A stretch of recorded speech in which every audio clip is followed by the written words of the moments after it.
গত 7/8/2026 তারিখ বেলা অনুমান 5:30 ঘটিকায় ডিএমপি ঢাকার পল্লবী থানাধীন সেকশন 11 ব্লক বি 2 নম্বর রোডে ইমনের চায়ের দোকানের সামনে একটি গোলাগুলির ঘটনা ঘটে।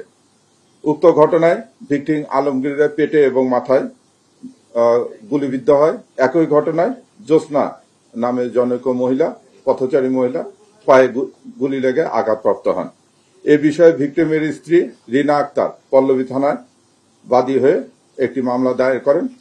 এই মামলা শুটিং ইনসিডেন্টের পর হইতে ডিবির মিরপুরের একটি চৌকস টিম মামলা ঘটনা সংক্রান্তে ছায়া তদন্ত শুরু করে।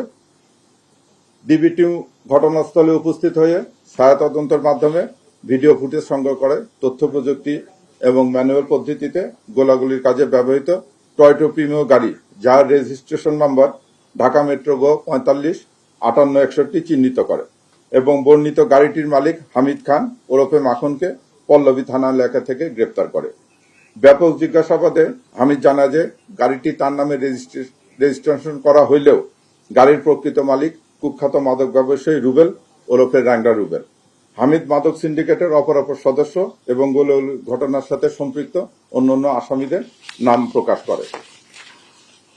তার তথ্যের ভিত্তিতে ল্যাংড়া রুবেলের সহযোগী পারভেজ এবং রাব্বিকে পল্লবী থানাধীন কালশি এলাকা হইতে গ্রেপ্তার করা হয়। একই সময় তাদের নিকট থেকে ল্যাংড়া রুবেলের ব্যবহৃত একটি সাদা রঙের টয়োটা ভক্সি গাড়ি, যার রেজিস্ট্রেশন নম্বর ঢাকা মেট্রো চ 12 সিরিয়ালের 6336 এবং এর ভিতরে থাকা 1000 পিস ইয়াবা উদ্ধার করা হয়।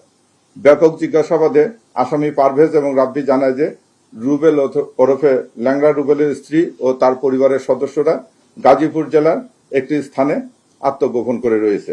প্রাপ্ত তথ্যের ভিত্তিতে গোয়েন্দা মিরপুর বিভাগ তাৎক্ষণিকভাবে গাজীপুর জেলার শ্রীপুর থানা এলাকায় অভিযান পরিচালনা করে এবং ল্যাংড়া রুবেলের স্ত্রী ও পরিবারের সদস্যদেরকে সেখান থেকে গ্রেপ্তার করা।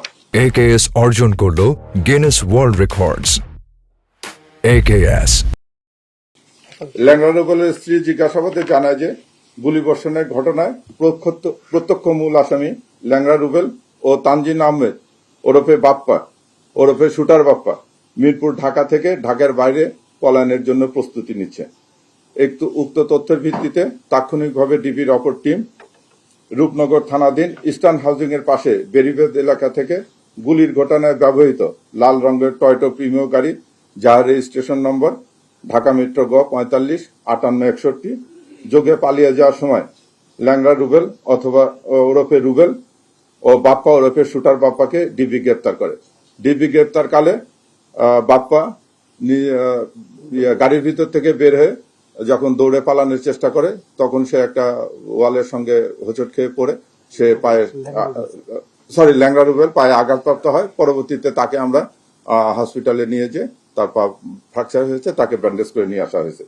এই সময় তাদের কাছ থেকে গুলির ঘটনায় ব্যবহৃত একটি বিদেশি পিস্তল, 2 রাউন্ড গুলি এবং 2টি ম্যাগাজিন উদ্ধার করা হয়।